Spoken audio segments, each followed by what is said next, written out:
The clinking of crystal glasses and muted conversations filled the upscale Manhattan steakhouse as Sarah Mitchell shifted uncomfortably in her chair. At 6 months pregnant, every position felt wrong. But tonight, the discomfort came from more than her growing belly. She clutched the legal documents she had found hidden in her husband's briefcase, her hands trembling slightly as she watched Richard cut his steak with surgical precision. "Keep your voice down, Sarah. People are staring," Richard Mitchell said without looking up from his plate.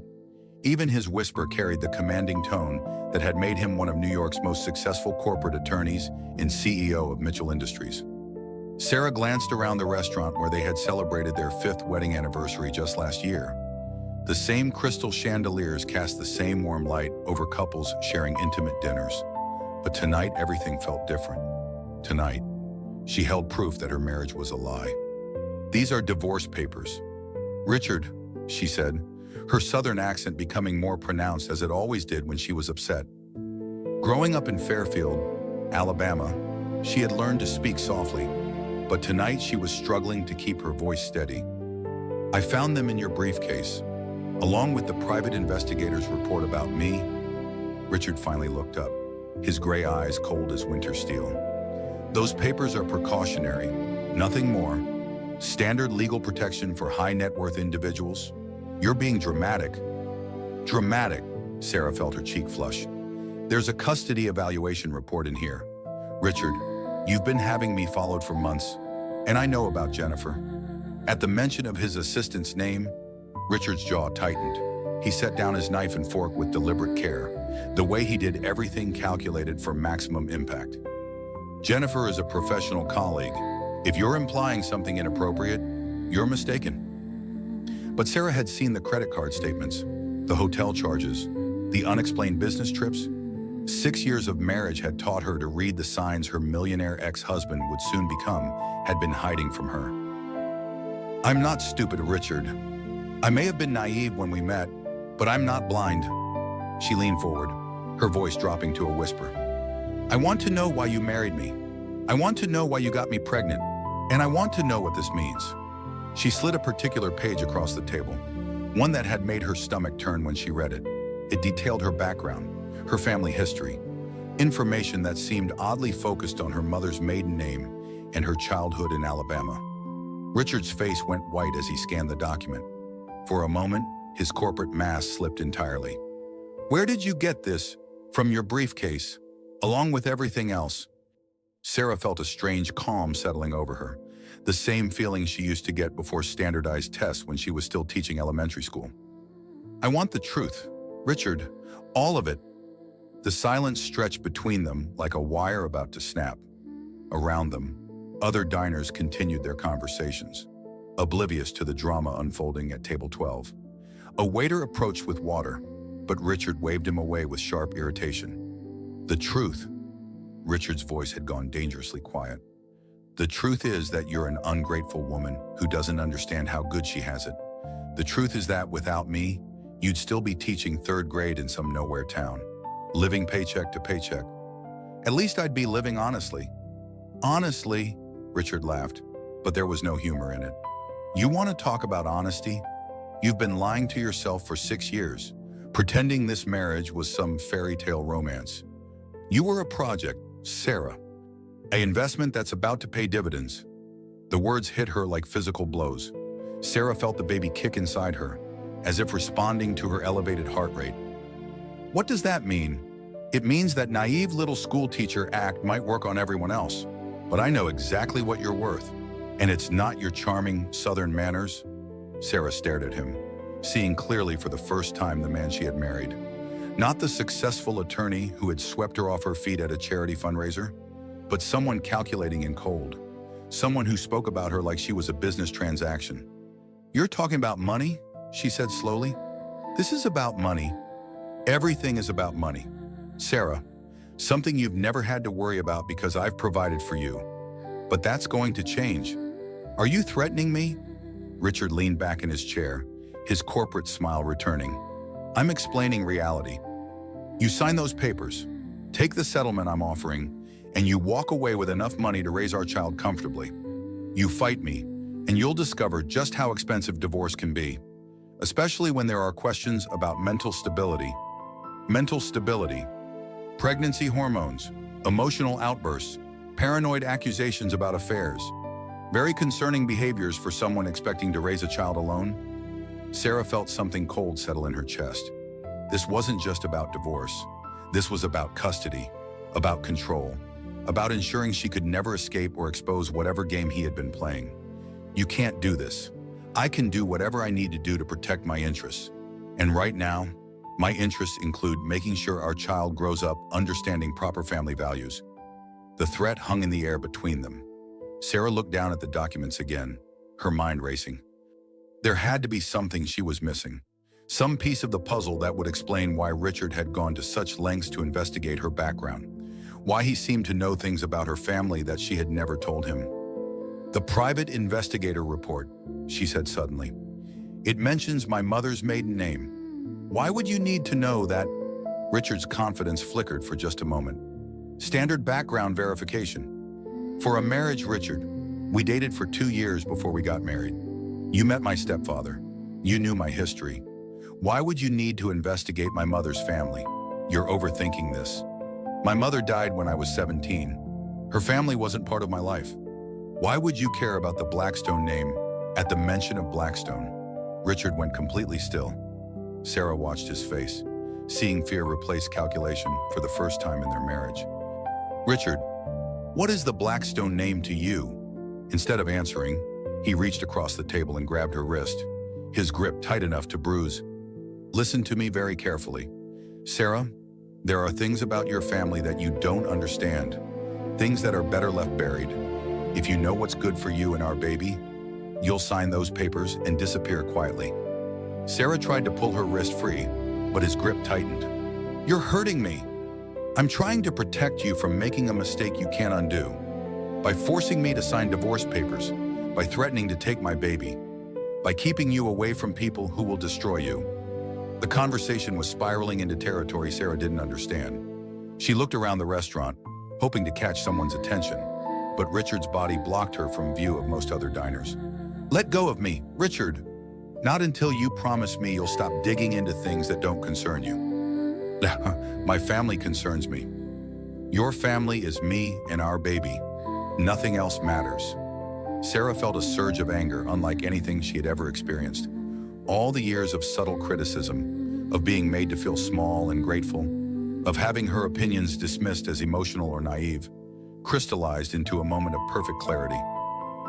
My family is not you, she said, her voice carrying across the restaurant. And I'm not your property. The slap came so fast she didn't see it coming. The crack echoed through the dining room like a gunshot, and suddenly every conversation stopped. Sarah's cheek burned, and she tasted blood where her teeth had cut her lip. The silence stretched for what felt like hours but was probably only seconds. Then the whispers started, and Sarah realized that her life had just changed forever in the most public way possible. Ma'am, are you all right? Sarah looked up to see a waiter standing beside their table, his face pale with concern. He was tall, probably in his late 30s, with dark hair and green eyes that seemed oddly familiar. His voice carried a warmth that made her want to cry. I'm fine, she managed, though she was clearly not fine. The waiter looked at Richard with barely concealed disgust. Sir, I'm going to have to ask you to leave. This is a private matter, Richard snapped, but his voice lacked its usual authority. Not anymore, it isn't. The waiter's tone was calm but unmistakably firm. Security is already on the way. You can leave on your own, or they can escort you out. Richard looked around the restaurant, finally realizing that every eye was on him. His corporate image, so carefully cultivated over decades, was crumbling in real time. This isn't over, Sarah, he said as he stood up. You have no idea what you're getting yourself into. He threw his napkin on the table and stalked toward the exit, leaving Sarah alone with the curious stares of 50 strangers and a waiter whose presence felt strangely comforting. Can I get you some ice for your cheek? The waiter asked gently. Sarah nodded, not trusting her voice. As he walked away, she noticed something about his stride, something confident yet careful, like someone who had learned to move through the world with purpose, but without attracting unwanted attention. When he returned with a cloth-wrapped ice pack, He sat down in Richard's abandoned chair without asking permission. "I know this is presumptuous," he said, "but you shouldn't be alone right now. And you definitely shouldn't drive." "I'll call a cab," Sarah said, accepting the ice pack gratefully. "What's your name?" "Sarah Mitchell." She paused. "Well, Sarah Wheeler Mitchell, I suppose. I'm not sure what my name is anymore." Something flickered across the waiter's face at the mention of Wheeler. "Wheeler," he repeated slowly. "From Alabama." Sarah looked at him sharply. "How did you know that? Your accent, and—" He hesitated, studying her face in a way that made her uncomfortable. "This might sound strange, but did you ever live in Fairfield?" Now Sarah was truly unsettled. "Who are you?" Instead of answering directly, he reached into his jacket and pulled out a business card. Sarah stared at it, her world tilting sideways. Blackstone Holdings. Marcus Blackstone, Chief Executive Officer. The name hit her like a physical blow. Blackstone, the same name that had been in Richard's investigation report. The same name that had made him go white with fear. "I don't understand," Sarah whispered. Marcus Blackstone looked at her with those familiar green eyes, and when he spoke, his voice was gentle but certain. "I think you do, Sarah. I think you've always known something was missing. I think you've spent your whole life feeling like a piece of you was somewhere else." Sarah stared at this man who claimed to be a billionaire CEO, but had been serving her dinner, who knew her hometown and her maiden name, who looked at her like he had been searching for her his entire life. "Who are you?" she asked again. "I'm your brother," Marcus said simply. "And I've been looking for you for 25 years. 3 hours later, Sarah sat in her empty penthouse apartment, staring at the business card that had turned her world upside down. The ice pack had long since melted, leaving her cheek tender but the bruise fading. What wasn't fading was the impossible claim from a man who said he was her brother. Marcus Blackstone. The name echoed in her mind like a half-remembered song. She had searched it online as soon as she got home, and the results had made her sink into Richard's imported leather chair with disbelief. Forbes listed Marcus Blackstone as the 38th richest person in America, worth $4.2 billion. The tech empire he had built from nothing included software companies, real estate holdings, and venture capital investments that spanned 3 continents. The photos showed a man with her green eyes and their mother's determined jawline, standing in boardrooms and giving speeches about innovation and economic opportunity.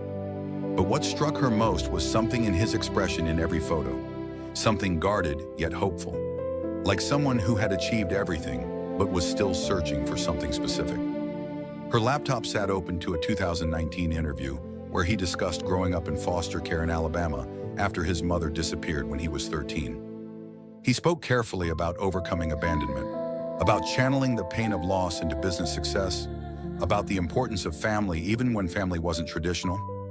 "I learned early that the people who are supposed to love you can leave without warning," he had said in the interview. "But I also learned that love isn't about blood relations. It's about choosing to show up for people, even when it's difficult." Sarah remembered being 17 when her mother died. Car accident, her stepfather Tom had said. Tragic, sudden, nothing anyone could have done. They had moved from Alabama to New York 6 months later, and Tom had legally changed her name from Sarah Blackstone Wheeler to Sarah Wheeler, saying it would help her start fresh without painful reminders. Now she wondered if there had been other reasons. The apartment felt different tonight, like a stage set where she had been playing a role without knowing it. Everything Richard had chosen, from the minimalist furniture to the abstract art that meant nothing to her, suddenly felt like a costume she was ready to shed. Her phone buzzed with a text from Richard. "We need to talk. This doesn't have to be difficult." She deleted it without responding. Then she called the number on Marcus Blackstone's business card. He answered on the first ring, as if he had been waiting. "Sarah, I need to ask you something," she said without preamble. "Do you remember a little girl who used to read under an oak tree behind the blue house on Maple Street?" The silence stretched for several seconds. When Marcus spoke again, his voice was rough with emotion. "You had a book about a princess who saved herself. You read it so many times the cover fell off." Sarah closed her eyes, remembering. She had been maybe 7 or 8, and there had been an older boy who sometimes brought her lemonade and sat quietly nearby while she read. Her mother had called him her guardian angel, but Sarah had been too young to understand the significance. "That was you," she said. "That was me. I was 15, working after school at the grocery store, but I always made sure to check on you on my way home. Mom said you were too little to understand why I couldn't live with you and Dad. But you're my brother." "Half-brother," Marcus corrected gently. "Same mother, different fathers. Mine was complicated, violent. Mom got us both out when I was little, but your father could provide stability for you that she couldn't give me." Sarah felt tears starting. "Why didn't anyone tell me?" "Because Mom made everyone promise to protect you from the truth. She was terrified that my father would find us and hurt you to get to her. When she died, your stepfather honored that promise. Even from you, especially from me. Tom Wheeler is a good man. Sarah, he moved you across the country and changed your name because he was genuinely afraid for your safety. My father was in and out of prison throughout my teens. The last thing Mom wanted was for you to grow up in that shadow." Sarah thought about her stepfather, who had always been kind but distant, who had remarried quickly and built a new family that somehow never quite included her completely. She had always attributed the distance to grief, but now she wondered if it had been guilt. "Where is your father now?" "Our father," Marcus corrected.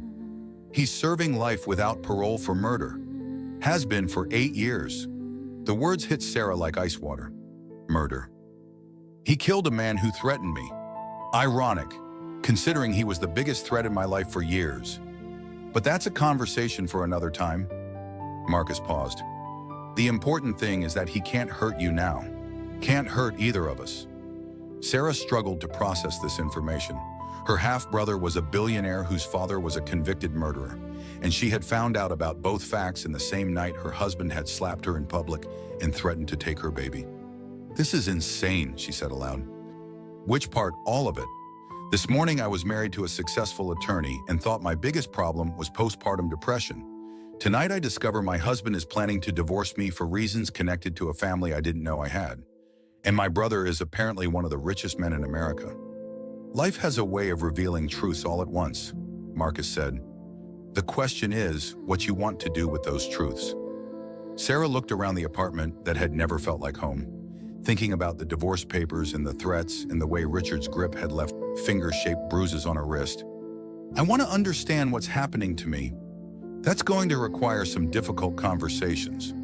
More difficult than learning my entire life has been built on protective lies." Marcus laughed, but there was no humor in it. "You'd be surprised. Can you meet me tomorrow? My office, say 10 a.m. What if Richard finds out? Sarah, I've been building this company for 15 years. If I can't protect one pregnant woman from one narcissistic attorney, I'm not the businessman people think I am." Something in his tone made her believe him. For the first time in months, Sarah felt like someone was on her side unconditionally. "Okay," she said, "but I have conditions." "Name them." "I want the complete truth. About Mom, about your father, about why Richard is so afraid of the Blackstone name, about everything. No more protective lies." "Agreed. And I want to understand what this means for my baby. I won't let my child become a pawn in whatever game Richard is playing." "Sarah," Marcus said, his voice gentle but certain, "I give you my word that your child will grow up safe and loved and free from the mistakes our parents made. Whatever else happens, family protects family." After they hung up, Sarah sat in the dark apartment and thought about the woman she had been that morning compared to the woman she was becoming tonight. The transformation felt like shedding a skin that had never quite fit right. She made herself tea and opened her laptop again, this time searching for information about the connection between Mitchell Industries and Blackstone Holdings. What she found made her stomach turn. Legal disputes going back 3 years, patent challenges, regulatory complaints filed against Blackstone companies by law firms including Mitchell, Holbrook and Associates, a pattern of systematic attacks that seemed designed not to win, but to drain resources and create negative publicity. Richard hadn't just known about Marcus. He had been waging a quiet war against him for years. Sarah thought about all the times Richard had worked late, all the business trips and closed-door phone calls. She had assumed he was building their future, but instead he had been methodically destroying her brother's present. The baby kicked again, and Sarah placed her hand on her belly. "Don't worry, little one," she whispered. "Your Uncle Marcus is going to help us figure this out." For the first time in months, that felt like a promise instead of a hope. The next morning brought rain and the kind of gray sky that made Manhattan look like an old black and white movie. Sarah stood outside the Blackstone building on Fifth Avenue, craning her neck to see the top floors lost in low-hanging clouds. 91 stories of glass and steel that represented everything she had never imagined being part of her life.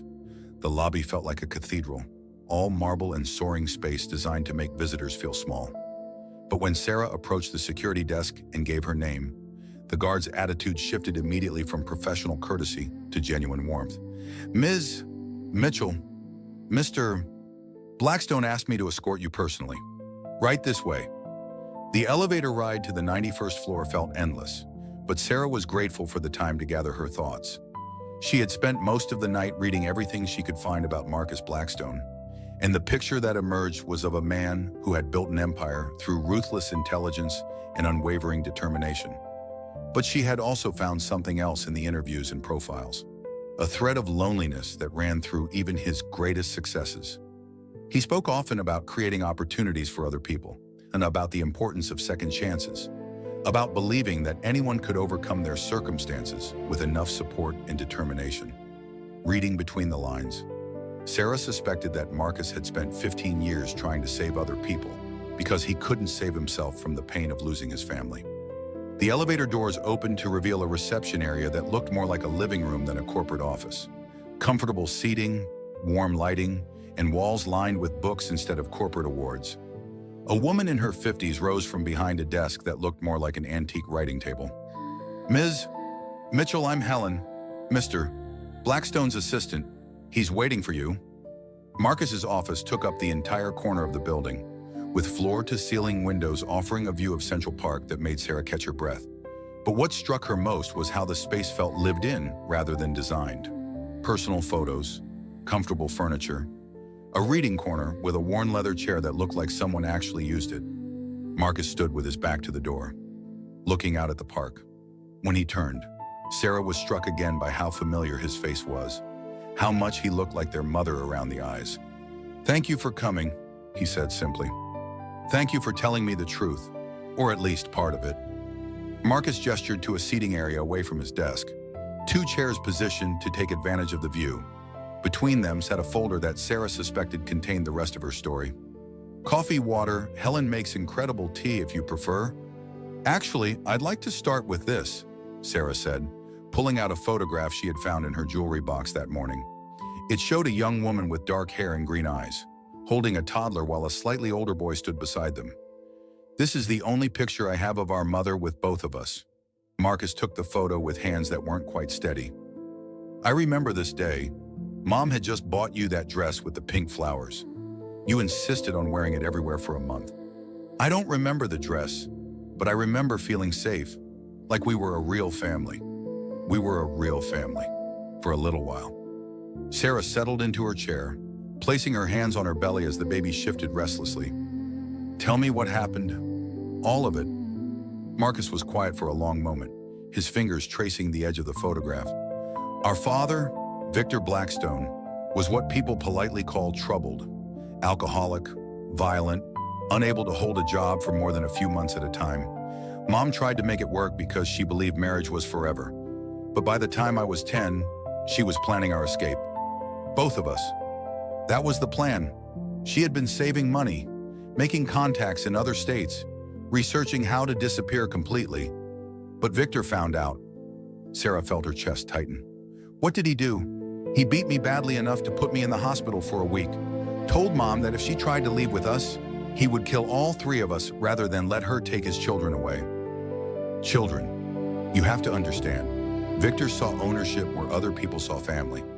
We weren't his children to love. We were his property to control. The idea of Mom taking us away drove him into rages that terrified everyone who saw them.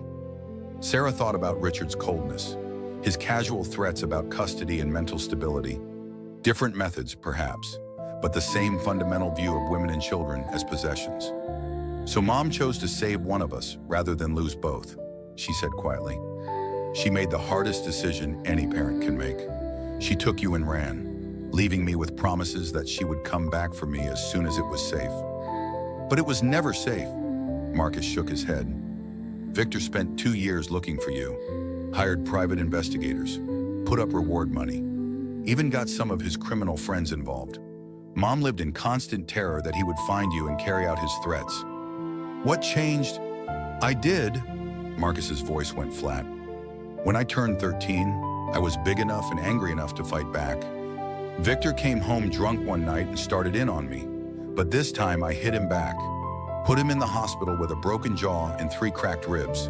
Sarah stared at him. You were 13 years old enough to be tired of being afraid. After that night, Victor left me alone. But he also became more focused on finding you and Mom. Said he needed to teach her that taking his property had consequences. Did he find you? Not Mom. She was too smart, too careful. But he tracked down your stepfather's information somehow. Tom Wheeler called Mom in a panic, said someone had been asking questions about you at your school. Sarah felt cold creeping up her spine. What did Mom do? She made another impossible choice. She called Tom and told him to take you and disappear.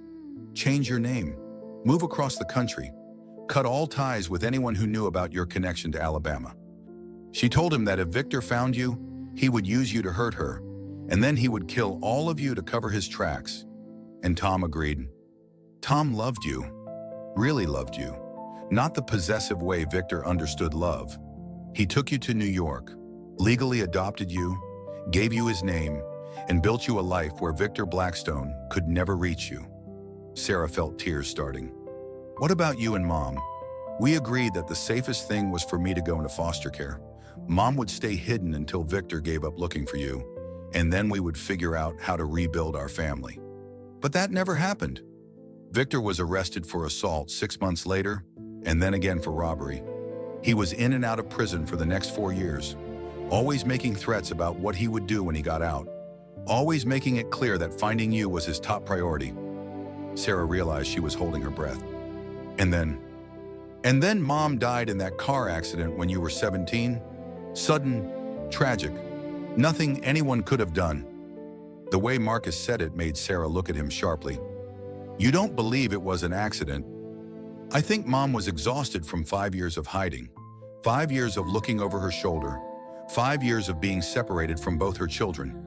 I think she was driving too fast in bad weather because she was rushing to meet someone who claimed to have information about Victor's latest prison release. Someone set her up. I've never been able to prove it, but I've also never been able to shake the feeling that Mom's accident was too convenient, too well-timed, too perfectly tragic. Sarah felt sick. You think your father had her killed? Our father, Marcus corrected again. And yes, I think it's possible. Victor has never admitted to it, but he's also never seemed surprised that she died right when she was starting to plan a reunion with us. The baby kicked hard enough to make Sarah gasp, and Marcus was immediately alert. Are you okay? Just processing the idea that my mother might have been murdered by a man who spent years hunting me like an animal. Marcus reached across and took her hand. Sarah, I need you to understand something. Victor can't hurt you now. He's serving life without parole. He has no outside contacts. And even if he did, he doesn't know where you are or who you've become. You're safe. But Richard knows who I am. Richard knows about the Blackstone name, and he's been using that information somehow. Which brings us to the question that's been keeping me awake for 3 years, Marcus said. How does your husband know things about our family that took me a decade and considerable resources to uncover? Sarah thought about the private investigator's report, about Richard's reaction to the Blackstone name, about his threats and his confidence that he could control her future. I think, she said slowly, that my marriage was never about love. I think it was always about access to something, but I don't understand what. Marcus opened the folder between them and pulled out a document that made Sarah's heart sink. Blackstone Holdings has a unique corporate structure, he said. When I built the company, I included provisions that would allow any direct blood relative to claim a significant stake if certain conditions were met. What kind of conditions? Marriage, children, proof of genetic relationship? It was meant to protect any family I might have someday, to ensure that Blackstone money could never be used to separate families the way poverty separated ours. Sarah stared at the document, understanding beginning to dawn like a horrible sunrise. Richard married me because he thought he could get access to your money through our child. I think Richard married you because someone told him that marrying a Blackstone heir would eventually pay off in ways he couldn't imagine. The question is who gave him that information and why? Sarah thought about her comfortable life with Richard, about how he had always been generous with money but controlling about everything else, about how he had insisted on handling all their financial planning and legal affairs. He's been playing a long game, she said. Years and years of investment in a relationship that he thought would eventually make him rich. Very rich. If you had claimed your inheritance and then divorced him, community property laws would have given him access to hundreds of millions of dollars. The scope of the deception hit Sarah like a physical blow. She had spent 6 years loving a man who had seen her as nothing more than a pathway to wealth that she hadn't even known existed. But if he divorced me first, she said slowly, before I knew about my connection to you, he could claim that you concealed assets during the marriage, could argue for a larger settlement based on fraud. Very clever. Actually, Sarah felt a surge of anger that surprised her with its intensity. He was going to steal my inheritance and my child and make me grateful for whatever scraps he left me. That appears to have been the plan. Until you found those papers and connected the dots? What happens now? Marcus smiled, and for the first time since she had met him, he looked genuinely dangerous. Now we figure out who's been feeding Richard information about our family. And then we make sure that anyone who tries to use a Blackstone for their own gain learns why that's a very bad idea. Sarah looked at her brother, seeing not just the successful businessman, but the 13-year-old boy who had been willing to fight back against impossible odds. I want to help, she said. Sarah, you're 6 months pregnant and going through a divorce. You need to focus on taking care of yourself and your baby. This is my life they've been manipulating. This is my child they're planning to use as a bargaining chip. I'm not sitting on the sidelines while other people decide my future.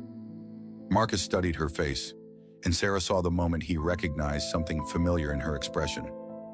You have mom's eyes, he said quietly, but you have her backbone too.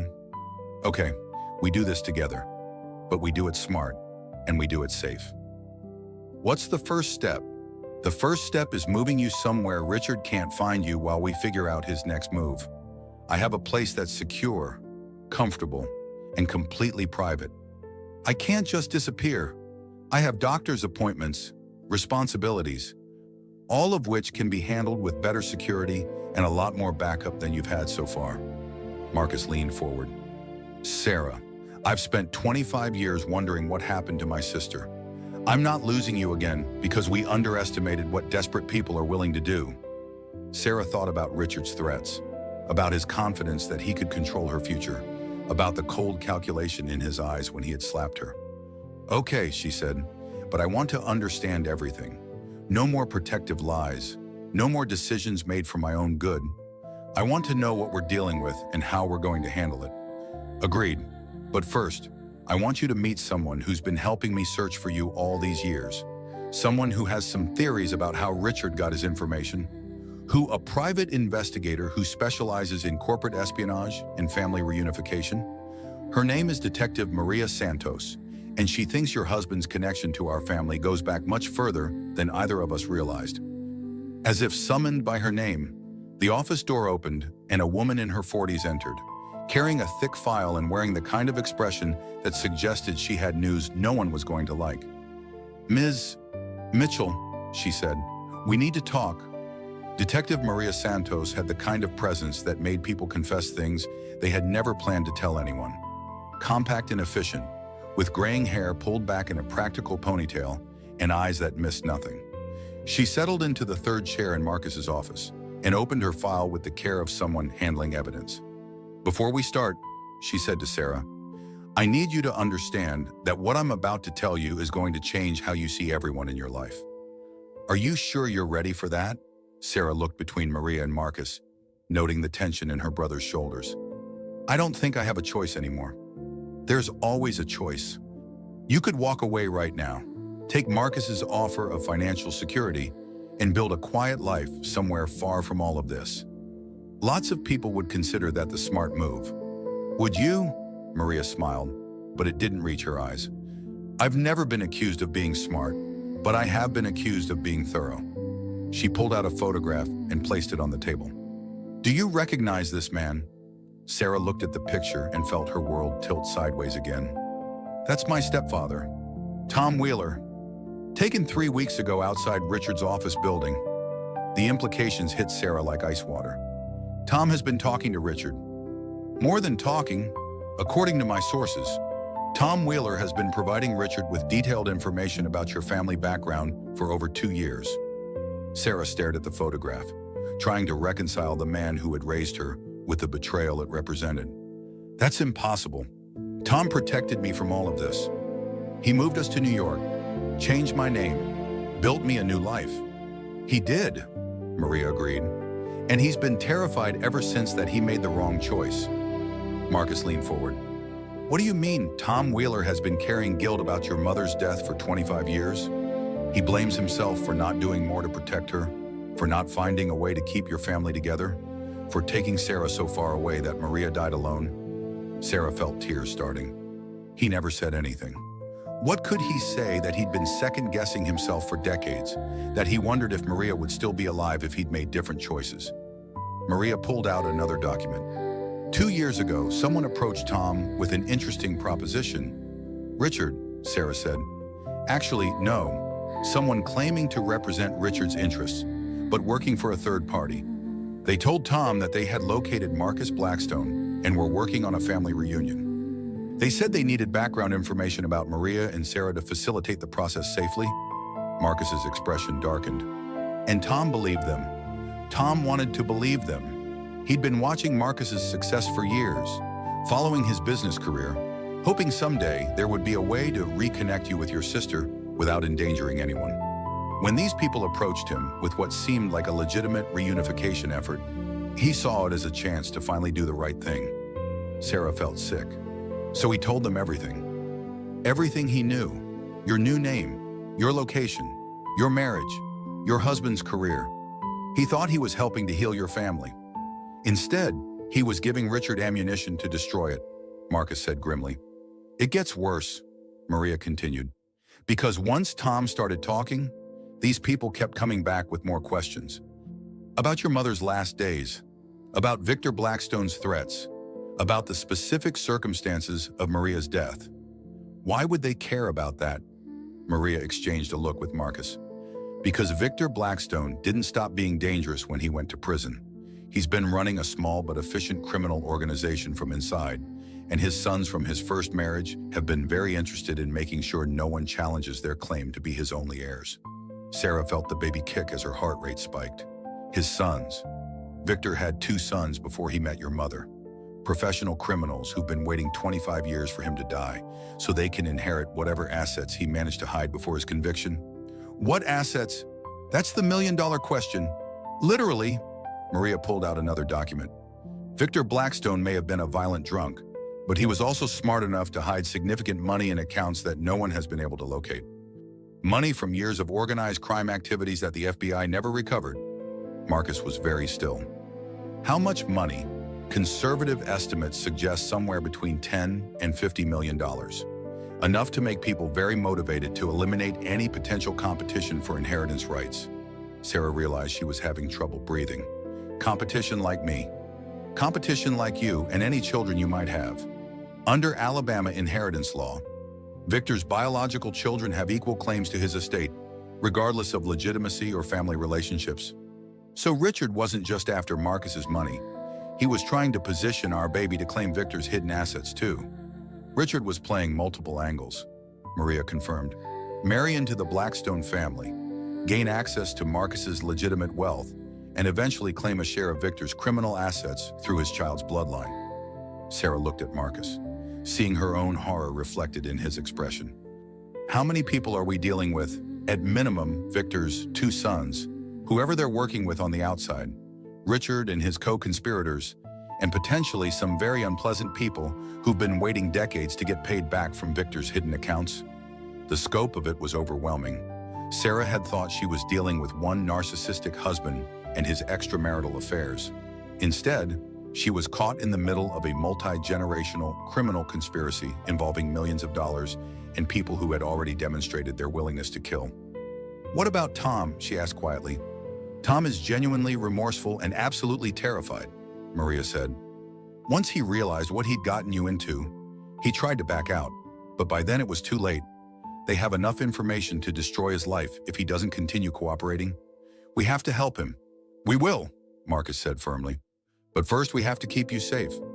Because if Victor's sons realize that Richard's plan is falling apart, they're going to start looking for more direct solutions.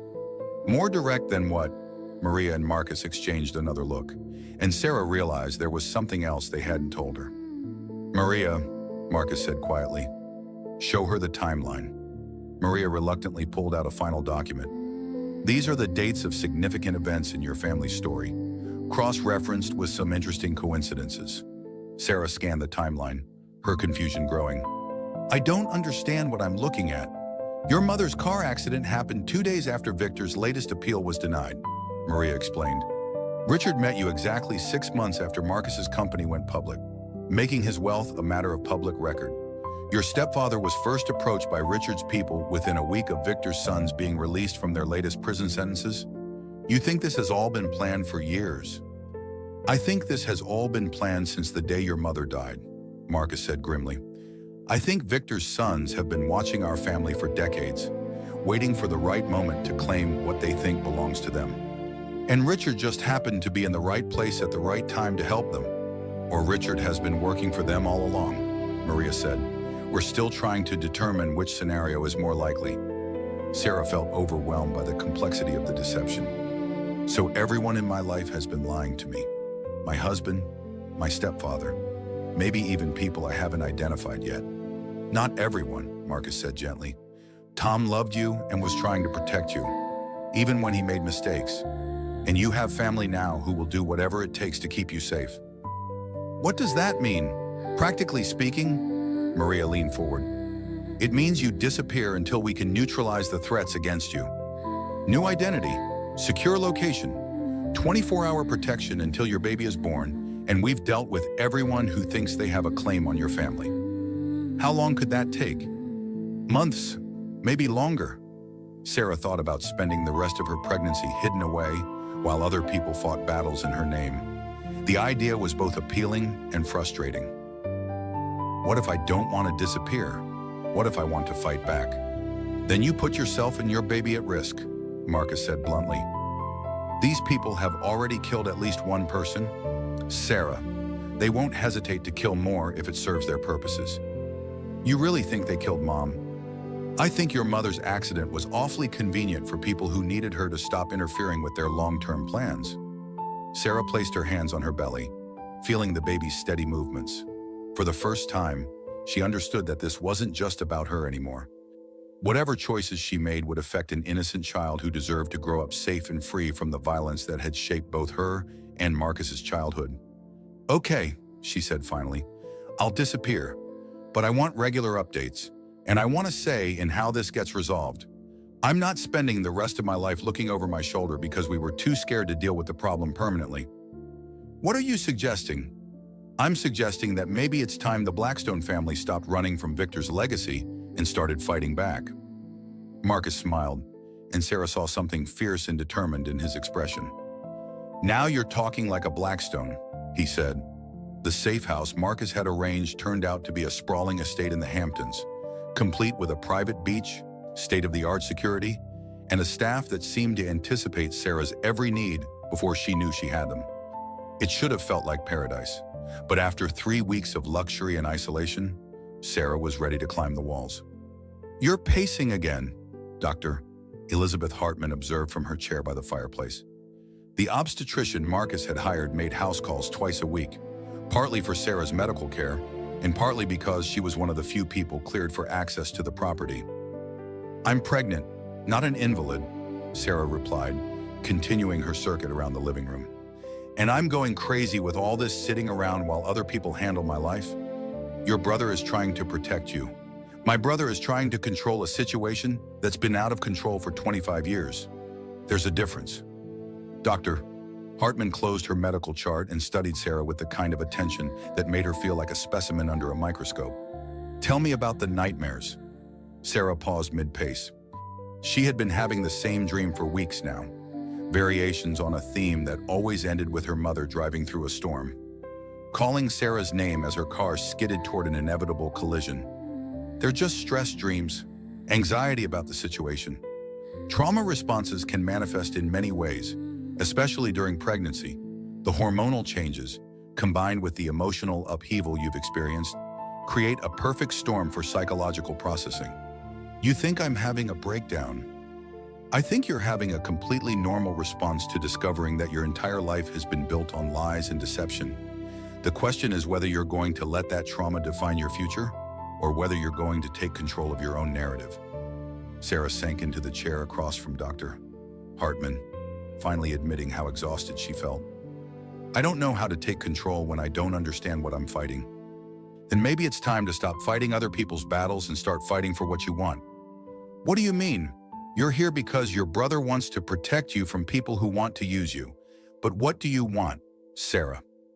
If you could write the ending to this story yourself, what would it look like? Sarah thought about the question that had been haunting her for weeks. What did she want for months? She had been reacting to other people's decisions, other people's revelations, other people's plans for her future. I want my child to grow up free, she said finally. Free from the violence that shaped my family. Free from people who see children as assets to be leveraged. Free from the kind of fear that made my mother choose exile over fighting back. That's a good start. What else? I want the truth, all of it. About my mother's death, about Victor Blackstone's assets, about who's been manipulating my life and why. I'm tired of living in a story where I don't know the plot. And personally, what do you want for Sarah, separate from being a mother or a sister or a victim? The question caught Sarah off guard. She realized she had spent so many years being defined by her relationships to other people that she had forgotten to consider what she wanted for herself. I want to matter, she said quietly. I spent 6 years married to a man who saw me as a means to an end. I want to be valued for who I am, not what I can provide or what I represent. Do you think that's possible with your current life situation? Sarah looked around the beautiful prison Marcus had created for her, thinking about the bodyguards outside and the surveillance system monitoring every entrance to the property. Not if I stay hidden forever. Not if I let other people make all the decisions about my safety and my future? Dr. Hartman nodded. What would taking control look like? Practically speaking, I don't know. I don't have the resources or the knowledge to fight people like Victor's sons on my own. But you have a brother who does have those resources. The question is whether you want to be a partner in that fight or a bystander to it. Before Sarah could answer, her phone buzzed with a call from Marcus. She had been expecting his daily check-in, but his voice sounded strained in a way that immediately put her on alert. Sarah, we need to talk. Can Dr. Hartman stay for this conversation? Of course. What's wrong? Maria got some new information about Richard's activities. We know why he's been so confident about controlling your divorce settlement. Sarah put the call on speaker so Dr. Hartman could hear. Tell me, Richard has been building a case to have you declared mentally incompetent. He's been documenting what he calls emotional instability, paranoid behavior, and delusional thinking. He's planning to argue that your pregnancy, combined with the stress of learning about your family connection to me, has triggered a psychological break that makes you unfit to make decisions about your own life or your child's future? The words hit Sarah like physical blows. He can't do that. He can if he has enough evidence. And according to Maria's sources, he's been very methodical about creating that evidence. Dr. Hartman leaned forward. What kind of evidence? Medical records showing Sarah's anxiety and depression during pregnancy. Documentation of her accusations about his affair, which he's characterizing as paranoid jealousy. Witness statements about her emotional outbursts, including the restaurant incident. Sarah felt sick. He's going to use my reaction to being slapped as proof that I'm unstable. It gets worse. He's also planning to argue that your connection to me represents a dangerous influence, given my family history of violence and criminal activity. He wants to paint your relationship with me as evidence of poor judgment that could endanger your child. This is insane. This is very clever, Dr. Hartman said grimly. Pregnancy-related mental health issues are real and well documented. If Richard can convince a judge that Sarah is experiencing postpartum psychosis or severe depression, He could potentially gain full custody and control over all financial decisions? Sarah realized she was shaking. How long do we have? Richard filed preliminary paperwork yesterday. You have 30 days to respond before he can request an emergency custody hearing. Can we fight it? We can, but it's going to require you to be visible and active in your own defense. No more hiding. No more letting other people handle your legal affairs. You'll need to demonstrate competency, stability, and good judgment in front of multiple professionals and possibly a judge. Sarah thought about the safe house, about the luxury and isolation that had felt like protection, but might now look like avoidance of responsibility. Marcus, I need to come back to the city. Absolutely not. It's not safe. It's not safe for me to look like I'm hiding from my problems either. If Richard is building a case that I'm mentally unstable, then disappearing for weeks and avoiding all my normal responsibilities is exactly the kind of behavior that supports his argument? Dr. Hartman nodded. Sarah's right. Extended isolation, especially during pregnancy, can actually contribute to mental health issues. If she's going to fight this competency challenge, she needs to demonstrate that she's engaged with her life and making rational decisions. The threats against her are real, Marcus insisted. Then we deal with the threats while I'm living my life, not by putting my life on hold indefinitely. Sarah could hear Marcus's frustration through the phone. Sarah, you don't understand how dangerous these people are. And you don't understand how dangerous it is for a woman to let other people make all her decisions for her, even people who love her. The line was quiet for several moments. When Marcus spoke again, his voice was thoughtful rather than argumentative. What are you proposing? I'm proposing that we stop playing defense and start playing offense. Richard thinks he can use my family history against me. But what if we use it for me instead? How? What if we take control of the narrative?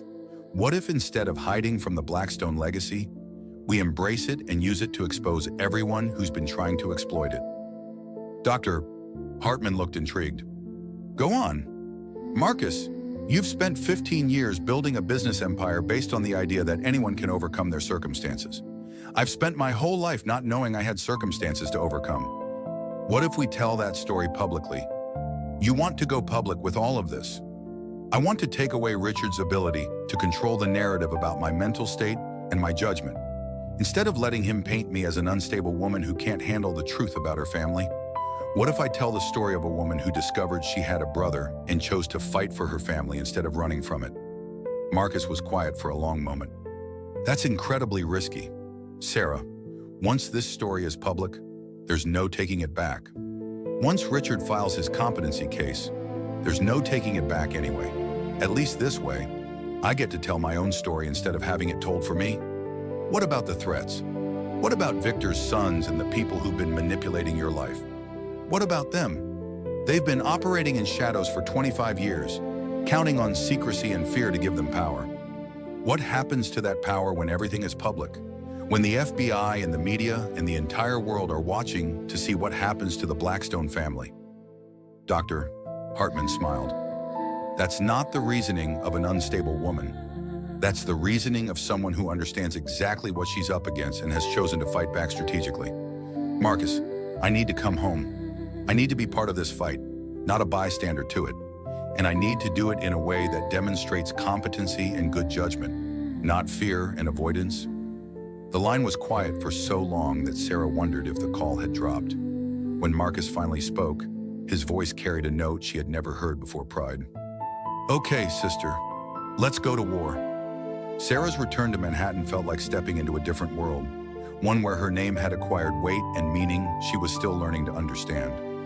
The penthouse apartment she had shared with Richard had been transformed by a team of security experts into what Marcus cheerfully called a fortress with good lighting, complete with reinforced doors, surveillance systems, and panic rooms disguised as walk-in closets. This feels excessive, Sarah said, watching two men in expensive suits test the response time on her new security alarms. This feels necessary, Marcus replied, reviewing a tablet full of monitoring data. Maria's intelligence suggests that Victor's sons are getting impatient with Richard's slow-burn approach. They're pushing for more direct action. Meaning what? Meaning they think it might be easier to eliminate the competition than to outmaneuver it legally. Sarah placed her hand on her belly. feeling the baby's reassuring movements. At 7.5 months pregnant, she felt like she was carrying a basketball under her ribcage. But Dr. Hartman insisted that both she and the baby were thriving despite the stress. Have you heard from Richard? Every day, he's been calling, texting, having flowers delivered, playing the part of the concerned husband whose pregnant wife is being influenced by dangerous people. And his legal case, Marcus's expression darkened, stronger than we'd like. He's got statements from your former colleagues questioning your judgment, medical records documenting anxiety and mood changes, even testimony from neighbors who've noticed changes in your behavior. What kind of changes? Isolation, paranoia, abandoning your normal routines? All easily explained by learning that your husband was planning to divorce you and steal your inheritance. But Richard's team is framing it as evidence of psychological instability triggered by pregnancy hormones and family trauma. Sarah felt frustrated by how reasonable Richard's argument sounded. What do we have to counter with Maria's been building a case about Richard's deception and financial manipulation? We can prove he's been planning this divorce for years, that he married you under false pretenses, that he's been systematically undermining your mental health to build his legal case. Will that be enough? Honestly, I don't know. Family court judges see a lot of messy divorces with competing claims about mental fitness. Unless we can prove that Richard's behavior rises to the level of criminal fraud, it becomes a he said, she said situation where your pregnancy and family history work against you.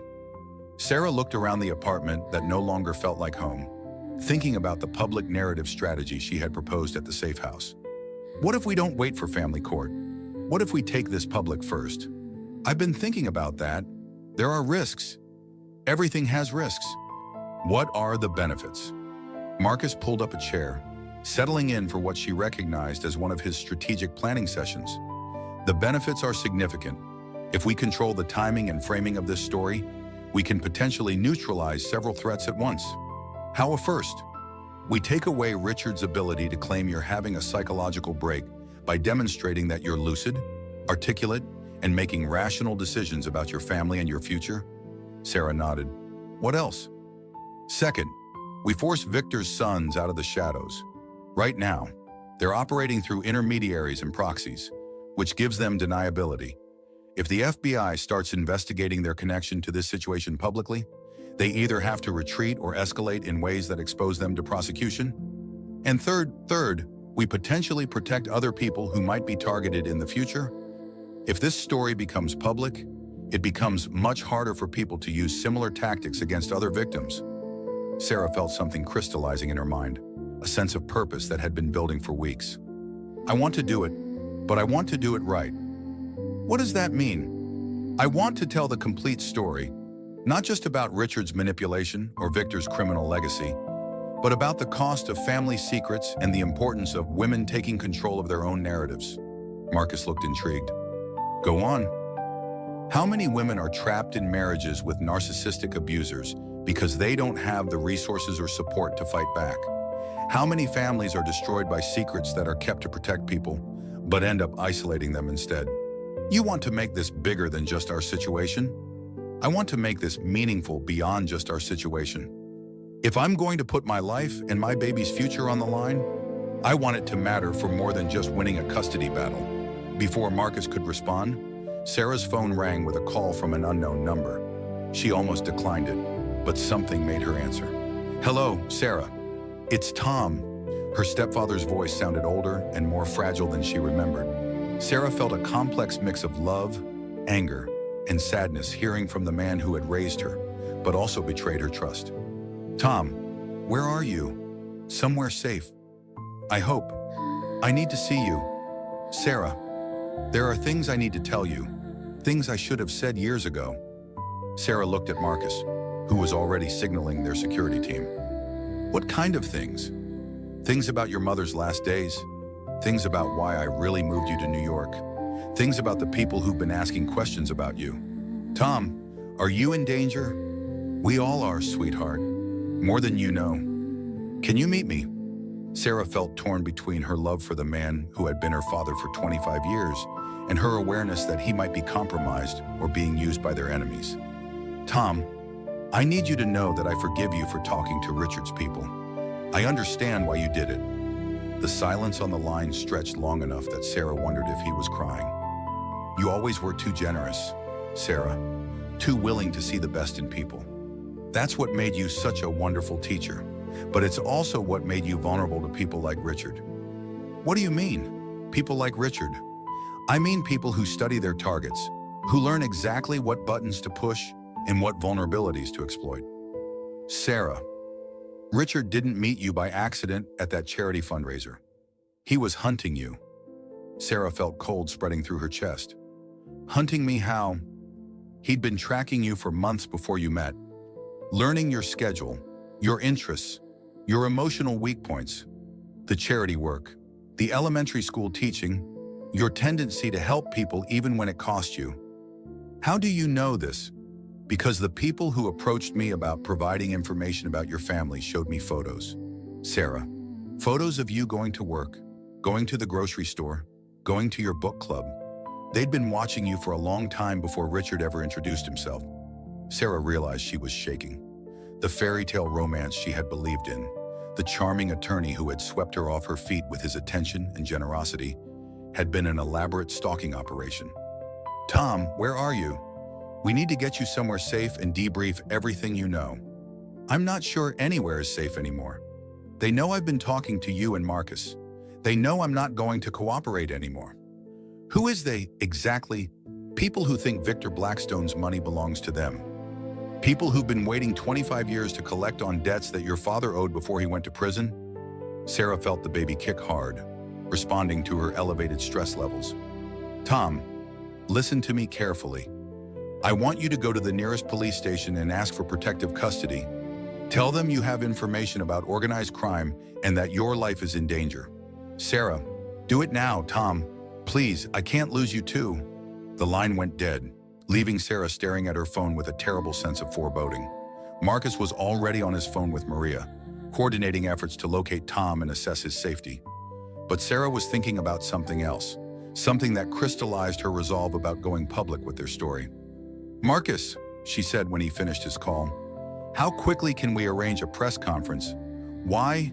Because I don't want to spend the rest of my life hiding from people who think they own me. And I don't want my child to grow up in a world where victims are expected to stay quiet while predators operate openly. Marcus studied her face, seeing something there that made him nod slowly. How soon can you be ready? I've been ready my whole life. I just didn't know it yet. The press conference was scheduled for Thursday morning at the Blackstone Holdings headquarters. But by Wednesday evening, Sarah was second-guessing everything. She stood in Marcus's office, looking out at the city lights and wondering if she was about to make the biggest mistake of her life or finally take control of her own narrative. The media response has been significant, Helen reported, reading from a list of RSVPs. CNN, NBC, ABC, The New York Times, Wall Street Journal, and about 20 other outlets. This is going to be a major story. Any word from Richard? Sarah asked. His lawyer called 3 times today, Marcus replied. Very polite request that you reconsider any public statements that might prejudice ongoing legal proceedings. Translation, he's panicking. Translation, he knows that once you tell your story publicly, his narrative about your mental state becomes much harder to sell. Maria Santos entered the office carrying a thick folder and wearing an expression that made everyone look up immediately. We have a problem, she announced without preamble. Sarah felt her stomach drop. What kind of problem? The kind that suggests tomorrow's press conference just became much more dangerous than we anticipated. Maria opened her folder and spread several photographs across Marcus's desk. These were taken this morning outside various Blackstone Holdings properties. Sarah stared at the images, seeing unfamiliar men in dark cars positioned where they could observe everyone coming and going from Marcus's buildings. Surveillance, Marcus said grimly. More than surveillance. 3 of these men have criminal records connected to Victor Blackstone's organization. They're not here to watch. They're here to send a message. What kind of message? The kind that says your family has attracted attention from people who don't like publicity. Sarah felt the baby kick as her anxiety spiked. Are we talking about immediate physical danger? We're talking about people who've spent decades operating in shadows and are now facing the possibility of national media attention on their activities. That makes them unpredictable. Marcus was already on his phone, speaking in low, urgent tones to his security team. Sarah watched him transform from her protective older brother into the billionaire executive who had built an empire through strategic thinking and calculated risks. "Options," he said when he finished his call. "We postponed the press conference," Maria said immediately. "Move Sarah back to the safe house. Wait for law enforcement to assess and neutralize the threats." "Which could take weeks or months," Sarah protested. "Meanwhile, Richard proceeds with his competency case and potentially gains custody of my baby. Better than you getting hurt or killed. Is it better for my child to grow up with a father who manipulated and abused their mother, who married her under false pretenses and planned to steal her inheritance? Is it better for them to never know their uncle or their real family history?" Maria and Marcus exchanged a look that told Sarah they had already discussed this scenario. "There's another option," Marcus said carefully, "which is, we move the press conference to a more secure location and use it to force everyone's hand at once. Meaning we don't just tell your story about Richard's manipulation. We tell the complete story about Victor's criminal organization, about the threats against our family, about the systematic intimidation of anyone who might challenge their control over his hidden assets." Sarah felt something click into place. "We make it impossible for them to operate in shadows anymore." "Exactly, we put everything on the record, with federal law enforcement present, in a way that makes any retaliation against us a federal crime, with dozens of witnesses." Maria looked skeptical. "That's incredibly risky. You're essentially declaring war on people who've already demonstrated their willingness to kill." "They declared war on us 25 years ago," Marcus replied. "We're just finally fighting back." Sarah thought about her mother, dying alone in a car accident that might not have been an accident. She thought about Tom, somewhere in hiding because he had tried to help her. She thought about the baby growing inside her, who deserved to inherit a legacy of strength rather than fear. "I want to do it," she said firmly, "but I want guarantees about law enforcement presence and witness protection for Tom and anyone else who's been caught up in this." "Already arranged," Marcus said. "Maria has been coordinating with FBI agents who've been investigating Victor's organization for years. They're very interested in finally having cooperative witnesses. What about Richard?" Richard becomes a footnote in a much bigger story. Instead of this being about a messy divorce with competing claims about mental fitness, it becomes about a woman who discovered her family was being targeted by organized crime and chose to fight back publicly. Sarah felt a strange calm settling over her, the same feeling she had experienced in her classroom when facing particularly challenging students. Sometimes the only way through a difficult situation was to meet it head-on with truth and determination. "When do we start preparing my statement?" "We've already started," Marcus said, pulling out a legal pad covered with notes. "But the final version needs to be in your voice, telling your story the way you want it told." Sarah spent the next 4 hours working with Marcus and Maria to craft a statement that balanced legal precision with emotional truth. She wanted to expose the systematic manipulation she had experienced without sounding like a victim, to acknowledge the dangers her family faced without appearing unstable or paranoid. "The key," Maria explained, "is to sound like someone taking control of their narrative, not someone whose narrative is out of control. What if I am someone whose narrative is out of control? Then you fake it until you make it, because the alternative is letting other people control your narrative forever." Sarah thought about the woman she had been 6 months ago, compliant and grateful and willing to let Richard make all the important decisions. That woman felt like a stranger now, someone she had been playing rather than someone she actually was. "I've been thinking about something," she said to Marcus as they worked on the final draft, "about why Victor's sons waited so long to make their move." "What do you mean? They could have tried to claim his assets years ago, or they could have gone after you directly when your company went public. Why wait until now to target me?" Marcus looked thoughtful. "What's your theory?" "I think they needed to be sure Victor was never getting out of prison. As long as there was a possibility he might be released, they couldn't risk openly challenging his authority or claiming his money. But something changed. His latest appeal was denied 6 months ago, finally and permanently. For the first time in 25 years, they know for certain that Victor is going to die in prison." Maria nodded slowly. "Which means for the first time, They can start planning to inherit his empire without worrying about his reaction, but only if they eliminate any other potential heirs first. You and any children you might have. Sarah placed her hand on her belly, feeling the baby's steady heartbeat under her palm, which means this was always going to come to a head eventually. Richard just gave them a convenient method for gaining control. So stopping Richard doesn't stop the larger threat. No, but exposing the larger threat neutralizes Richard and potentially protects other people who might be targeted in the future. Marcus smiled, and Sarah saw something fierce and proud in his expression. You know what I realized tonight? What? You've stopped thinking like someone who's being hunted and started thinking like someone who's hunting back. Sarah considered that assessment, recognizing its truth. Somewhere in the process of uncovering the layers of deception that had shaped her life, she had transformed from prey into predator. Is that good or bad? It's survival, and it's exactly the kind of thinking that's going to keep you and your baby safe. Sarah looked out at the city again, thinking about all the people going about their lives, unaware that tomorrow she was going to tell a story that would change everything for everyone involved. Marcus, what if this doesn't work? What if going public just makes us bigger targets? Then we deal with whatever comes next, but we deal with it as a family, and we deal with it in the light instead of hiding in shadows. Promise me something, anything. Promise me that no matter what happens tomorrow, we don't let fear make our decisions anymore. We don't let other people's violence control our choices. Marcus took her hand, his grip warm and steady. I promise. But you have to promise me something too. What? Promise me that if this gets too dangerous, if the threats escalate beyond what we can handle, you'll let me get you and the baby somewhere safe while we finish this fight. Sarah looked at her brother, seeing in his face the same protective instinct that had led their mother to make impossible choices 25 years ago. I promise I'll always prioritize my baby's safety, but I won't promise to hide while other people fight my battles for me. Those days are over. Marcus nodded, accepting the compromise. Then let's go make some history.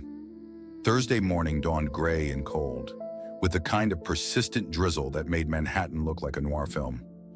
Sarah stood in the bathroom of Marcus's office, looking at herself in the mirror and wondering if the woman staring back at her was brave enough for what she was about to do. At 8 months pregnant, she felt like she was carrying the weight of the world along with her baby. But there was something different in her reflection today. Something steady and determined that hadn't been there 6 months ago when Richard had slapped her in that restaurant. The press conference was scheduled for 10 a.m. in the Blackstone Holdings main conference room, which had been transformed into a media center complete with cameras, microphones, and enough security to make the Secret Service proud. Sarah could hear the murmur of voices through the walls as reporters and law enforcement officials took their positions. You don't have to do this, Marcus said for the 10th time that morning. We can still call it off. Find another way to handle Richard's legal challenge. And spend the rest of my life wondering if I was brave enough to fight for my family when it mattered most? Sarah shook her head. No, I'm done letting other people make decisions about my future. Maria Santos appeared in the doorway, carrying a tablet and wearing the kind of expression that suggested she had news that would complicate everything. We just got word from the FBI, she said without preamble. Victor's sons made contact this morning. They want to negotiate. Sarah felt her heart rate spike. Negotiate what? They're offering to leave you alone permanently in exchange for a public statement that you renounce any claim to Victor Blackstone's assets and agree never to pursue information about your mother's death. Absolutely not, Marcus said immediately. It's not his decision, Sarah replied, looking at Maria. What exactly are they offering? Complete withdrawal from any surveillance or intimidation activities? No interference with your divorce proceedings or custody arrangements, and a guarantee that your child will never be contacted or threatened by anyone connected to Victor's organization. In exchange for giving up my right to know how my mother died and any potential inheritance from a man I've never met. Essentially, yes. Sarah thought about the offer, recognizing both its appeal and its fundamental flaw. What happens if I take their deal and then someday decide I want to know the truth anyway? Then the deal is off and we're back to the current situation. So they want me to promise to never seek answers about my own family and to bind my unborn child to that same promise. That's how I read it. Sarah felt a surge of anger that surprised her with its intensity. They want me to choose ignorance and fear. the same way my mother did. They want me to pass that legacy of secrets and silence onto my child." Marcus stepped closer. "Sarah, you need to consider this carefully. This offer represents safety for you and your baby. This offer represents exactly the kind of thinking that got our family into this mess in the first place. How many generations of Blackstones are going to sacrifice truth for the illusion of safety?" Maria looked between Sarah and Marcus, clearly seeing the tension building between them. "There's something else," she said carefully. "The FBI thinks this offer indicates that Victor's sons are more worried about public exposure than we realized. They wouldn't be negotiating if they thought they could handle the consequences of this story going public. Meaning we have more leverage than we thought. The threats against you are real, but so is their fear of federal investigation." Sarah made her decision with the same clarity that had been guiding her for weeks. "I'm not taking their deal. I'm not trading my right to the truth for their promise to stop terrorizing my family. And I'm not teaching my child that the way to handle bullies is to give them whatever they want." "Sarah," Marcus started. "No. I've listened to everyone's advice. I've considered all the risks, and I've made my choice. We're doing this press conference, and we're telling the complete truth about everything." Before anyone could argue further, there was a knock on the door. Helen appeared, looking slightly flustered. "Ms. Mitchell, there's someone here to see you. He says he's your stepfather." Sarah's heart leaped. "Tom, is he safe?" "He's with FBI escorts, but he's asking to speak with you privately before the press conference begins." Sarah looked at Marcus, who nodded reluctantly. "5 minutes, then we need to start." Tom Wheeler looked older than Sarah remembered, with new lines around his eyes and a fragility that spoke to the stress he had been under. But when he saw her, his face lit up with the same gentle smile that had comforted her through childhood nightmares and teenage heartbreaks. "Sarah, sweetheart, you look beautiful." She hugged him carefully, mindful of her belly between them. "Tom, I was so worried. Are you okay?"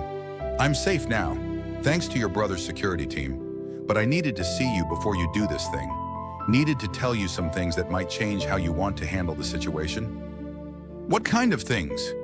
Tom pulled out a manila envelope, thick with documents and photographs. "Things I should have told you years ago, but I was too scared and too ashamed to share." Sarah opened the envelope and found herself looking at photographs of her mother she had never seen before. Maria Blackstone as a young woman, laughing and confident, standing next to a man Sarah didn't recognize. "Who is this?" "That's your mother with Detective James Morrison, the police officer who was investigating Victor's criminal activities when she met him. He was the one who helped her plan your escape from Alabama." Sarah stared at the photograph, seeing something in her mother's expression that she had never seen in the few pictures she had from her childhood. "Mom looks happy." She was happy. For the first time in years, she had hoped that Victor could be stopped legally, that she could get both her children to safety without having to sacrifice one to save the other. What happened?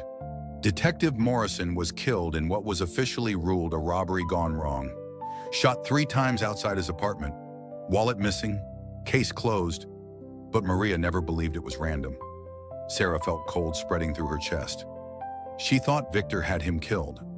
She was certain of it, and she was terrified that anyone else who tried to help her would end up the same way. Tom pulled out another document, this one bearing official letterhead from the Alabama State Police. "This is Detective Morrison's final report on Victor's organization. He was planning to present it to a federal grand jury the week he died." Sarah scanned the document, seeing references to money laundering, drug trafficking, and a network of criminal associates that extended far beyond anything she had imagined. "Tom, why are you showing me this now?" "Because Detective Morrison had a partner who's been carrying on his investigation unofficially for 25 years. Agent Patricia Collins, now a senior FBI investigator specializing in organized crime. She's here. She's downstairs with the other federal agents. Sarah, she's been waiting 25 years for someone from your family to come forward and help her finish what Detective Morrison started." Sarah realized she was trembling. "You're saying that telling my story today isn't just about protecting myself from Richard or Victor's sons. It's about finally getting justice for Detective Morrison and potentially dozens of other victims. I'm saying that your mother would be proud of the woman you've become. And I'm saying that sometimes the most dangerous thing you can do is also the most necessary thing you can do. Sarah looked at the photographs again, seeing her mother not as a victim who had died alone and afraid, but as a woman who had been trying to fight back against impossible odds. Tom, I need to ask you something, and I need you to tell me the truth. Anything. Do you think Mom's car accident was really an accident? Tom was quiet for a long moment, his face heavy with 25 years of carried guilt. No, sweetheart. I don't think it was an accident. I think your mother was murdered because she refused to stop fighting for her children. The words hit Sarah like a physical blow, but instead of devastating her, they crystallized her resolve into something unbreakable. Then it's time to finish what she started. Sarah stood up, placed her hand on her belly, and looked at Tom with the kind of determination that reminded him powerfully of the woman who had raised her. Let's go tell the world what happens when you underestimate a Blackstone woman. The Blackstone Holdings conference room had been transformed into something resembling a court hearing, with cameras focused on a simple podium and rows of chairs filled with reporters, federal agents, and law enforcement officials.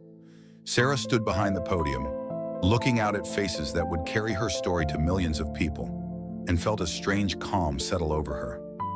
"Good morning," she began, her voice carrying clearly through the room. "My name is Sarah Wheeler Mitchell, and 6 months ago, I thought I knew who I was. I thought I was a former elementary school teacher, married to a successful attorney, living a comfortable life and expecting my first child. Today, I'm here to tell you what I've learned about the difference between the life you think you're living and the life that's actually being lived around you." She paused, letting her words settle before continuing.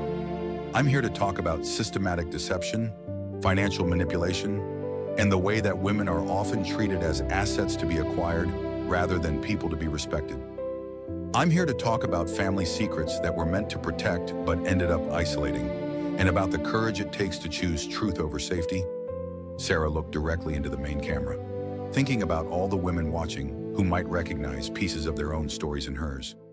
"But mostly, I'm here to talk about what happens when you stop letting other people tell your story for you and start telling it yourself." She spent the next 30 minutes laying out the complete narrative: Richard's systematic manipulation, the discovery of her connection to Marcus, the threats from Victor's criminal organization, and the web of deception that had shaped her entire adult life. "I want to be clear about something," she said as she neared the end of her prepared statement. "I'm not here asking for sympathy or pity. I'm here as a woman who discovered that the people she trusted most had been lying to her for years, and who chose to fight back rather than accept that deception as the price of security." The question and answer session that followed was intense but manageable. Sarah found that telling her truth publicly was actually easier than she had expected. There was something liberating about no longer having to manage other people's versions of her story. But the real impact of the press conference became clear in the days that followed. Within 48 hours, Richard's law firm had fired him and launched an internal investigation into his conduct. The competency case against Sarah was quietly withdrawn, and Richard's attorney filed papers requesting an uncontested divorce with minimal financial claims.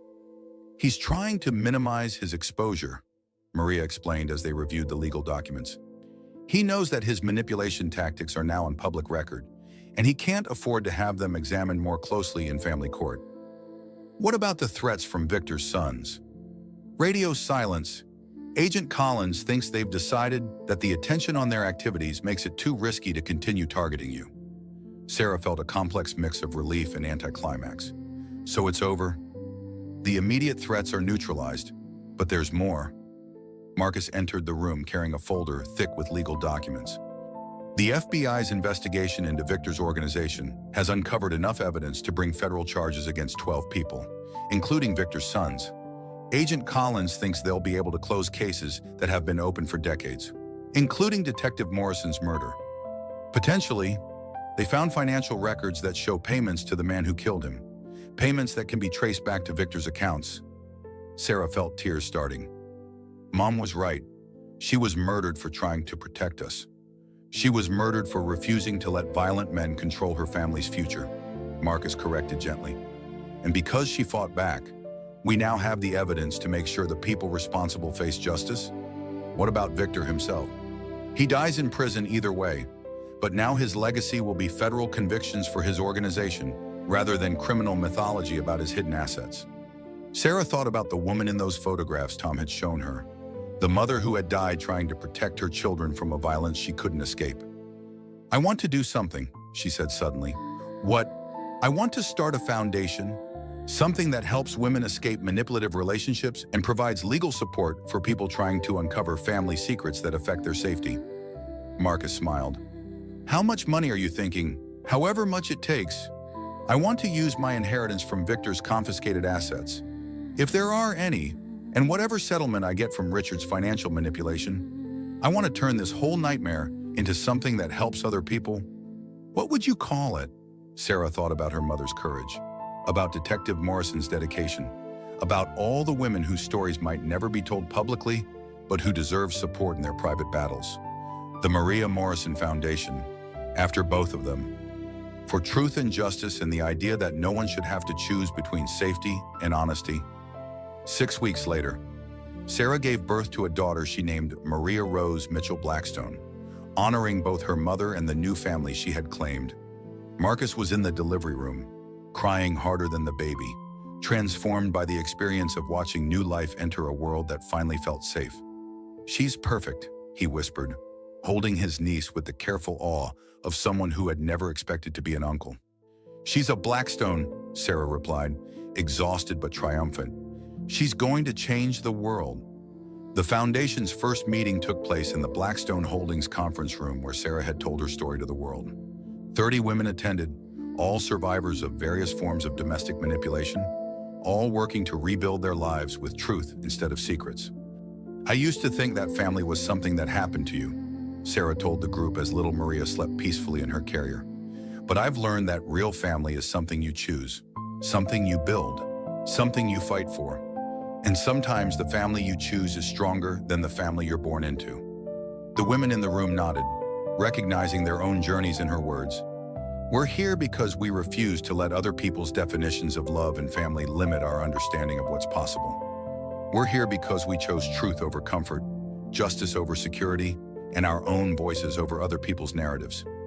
Sarah looked around the room at faces that reflected every kind of courage: women who had left abusive marriages, mothers who had fought for their children, sisters who had chosen each other over birth families that couldn't accept their choices. "The most important thing I've learned," she continued, "is that healing happens in community. We don't recover from trauma in isolation, and we don't build new lives by pretending the past didn't happen. We heal by telling our stories, by supporting each other's journeys, and by refusing to let anyone convince us that we deserve less than complete honesty in our relationships." After the meeting, Sarah stood in Marcus's office, looking out at the city that had become home in ways she was still discovering. Little Maria was growing quickly, already showing signs of the Blackstone green eyes and her mother's determined chin. "Any regrets?" Marcus asked, joining her at the window. "About which part?" "About going public, about taking the risks, about choosing truth over safety." Sarah thought about the question seriously, considering everything that had changed since that night in the restaurant when Richard had slapped her and Marcus had revealed himself as her brother.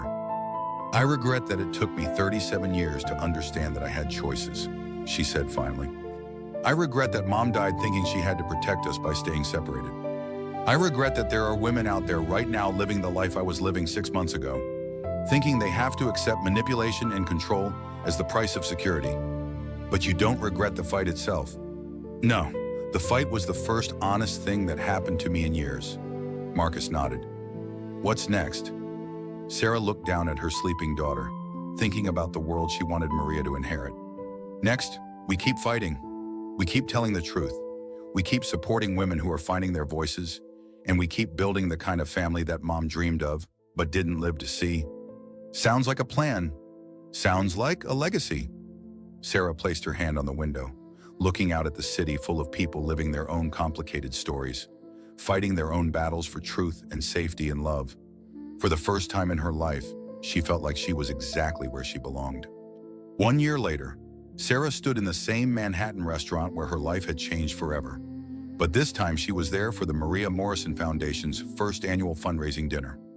The private dining room was filled with supporters, survivors, and advocates who had helped build something meaningful from the wreckage of her former life.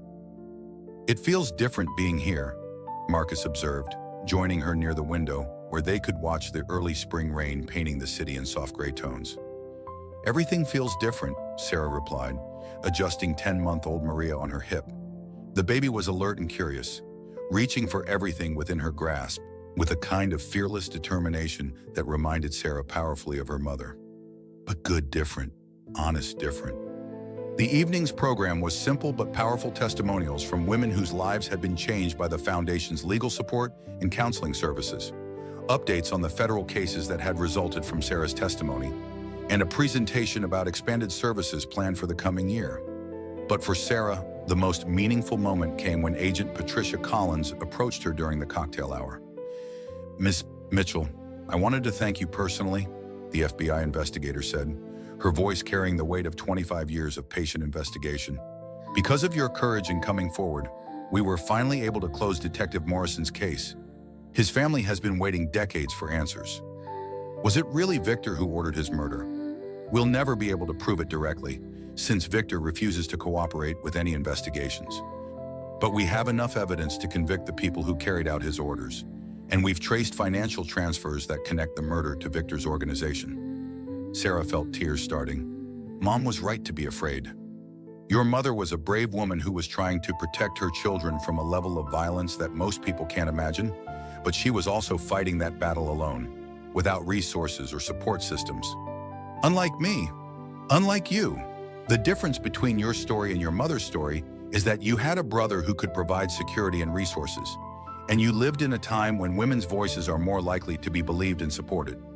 Sarah thought about all the ways her story could have ended differently, all the points where fear might have won over courage if circumstances had been slightly different. Do you think we've really stopped them, Victor's sons and their organization? We've disrupted their operations significantly. 3 of Victor's sons are now serving federal sentences, and the remaining members of his organization have either been arrested or have fled to countries without extradition treaties. But Agent Collins smiled grimly. But organized crime is like a hydra. Cut off one head and 2 more appear somewhere else. The important thing is that we've sent a clear message that targeting families for financial gain will result in federal prosecution. Sarah nodded, understanding that the victory was significant but not permanent. What about Richard? Richard is serving 18 months in minimum security for financial fraud. He'll lose his law license and most of his assets, but he'll survive. The question is what kind of man he'll be when he gets out. That's not my problem anymore. No, it's not. And that might be the most important victory of all. As the evening progressed, Sarah found herself in conversations with women whose stories shared common threads with hers. Systematic manipulation disguised as love, financial control presented as protection, isolation framed as special treatment. "The thing that strikes me," said Dr. Rebecca Martinez, a psychologist who specialized in treating survivors of narcissistic abuse, "is how many of these relationships follow the same pattern. The initial love bombing, the gradual erosion of self-trust, the systematic isolation from support systems. It's like they're all reading from the same playbook," agreed Jennifer Chen, a lawyer who handled domestic relations cases. "They are," Sarah said, thinking about Richard's methodical approach to undermining her confidence and independence. "The tactics work because they exploit universal human needs for love, security, and belonging. The only defense is education and support systems, which is why what you're doing matters so much." Dr. Martinez said, "Every woman who hears your story recognizes something from her own experience, even if her situation wasn't as extreme." Sarah looked around the room at the faces of women who had found the courage to rebuild their lives after discovering that their relationships were built on deception and control. "I've been thinking about something," she said to the group, "about the difference between healing and justice." "What do you mean?" "I used to think that getting justice for what happened to me would automatically lead to healing, but I've learned that they're separate processes that support each other but don't depend on each other." "How so?" "Justice happened when Richard was prosecuted and Victor's organization was dismantled. But healing happened when I started telling my own story, when I stopped letting other people define my worth, when I chose to build something positive from a terrible experience." Dr. Martinez nodded thoughtfully. "Healing is an internal process that you control. Justice is an external process that depends on systems and other people's choices." Exactly. And I think a lot of survivors get stuck waiting for justice before they start healing, which gives their abusers continued power over their recovery. Sarah looked across the room to where Marcus was talking with potential donors, still protective but no longer hovering, having learned to trust her judgment about her own safety and choices. The other thing I've learned is that family isn't just about blood relations or legal bonds. It's about people who show up consistently, who support your growth instead of trying to control it, who celebrate your successes without trying to take credit for them. As the evening wound down, Sarah found herself standing in the exact spot where Richard had slapped her 13 months earlier. The memory was still clear, but it no longer carried the emotional charge it once had. Thinking about that night, Marcus asked, appearing beside her with a sleeping Maria in his arms, thinking about how different everything is now. That night, I felt powerless and confused and trapped. Tonight, I feel like I'm exactly where I'm supposed to be. Any advice for your former self? Sarah considered the question seriously. I would tell her that the slap wasn't the worst thing that happened that night. The worst thing was all the years before the slap, when she accepted being treated as less than equal and convinced herself it was normal. And the best thing was that the slap finally made her angry enough to stop accepting unacceptable treatment. Marcus smiled. Mom would be proud. I think so too. But more importantly, I'm proud. I'm proud that we chose truth over convenience, that we fought back instead of hiding, that we built something meaningful instead of just surviving. Sarah took her sleeping daughter from Marcus's arms, marveling at how much love and hope could be contained in one small person. What do you want for her? Marcus asked, nodding toward Maria. I want her to grow up knowing her own worth. I want her to understand that love should make her feel stronger, not smaller. I want her to know that she has choices, always, even when the choices are difficult. And if someday she faces the kind of manipulation you faced, then I want her to remember that her mother chose courage over comfort, that her uncle stood with her when it mattered, and that her family's legacy is fighting back against people who try to use love as a weapon. Sarah looked around the restaurant one final time, seeing not the scene of her humiliation, but the birthplace of her transformation. I want her to know that sometimes the worst thing that happens to you becomes the doorway to the best thing that happens to you. And I want her to know that she comes from a long line of women who refused to be broken by the people who underestimated them.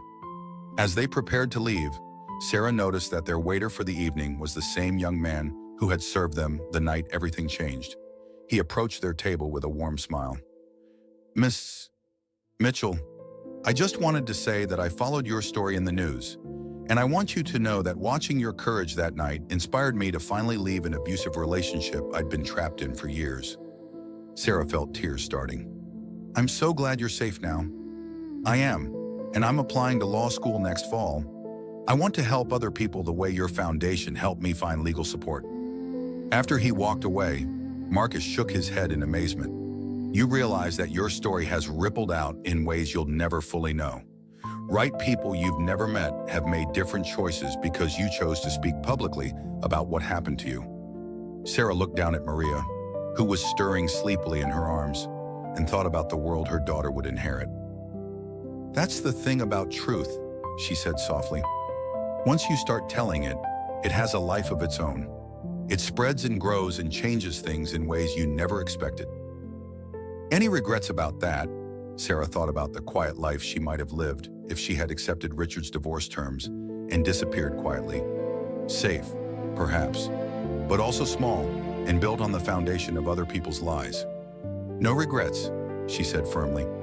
Only gratitude for getting the chance to become who I was always meant to be.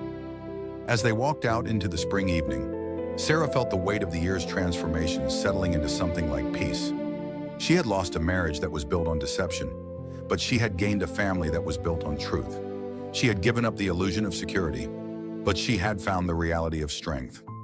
Most importantly, she had learned that love wasn't something that happened to her, but something she chose to build, one honest conversation at a time, one act of courage at a time, one day at a time. The rain had stopped, and the city sparkled with reflected light from windows and street lamps.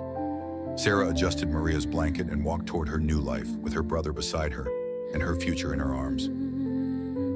Behind them, the restaurant continued its evening service, serving new stories and new beginnings to people who had no idea that the woman walking away had learned to transform pain into purpose, betrayal into wisdom, and silence into a voice that would help other women find their own courage.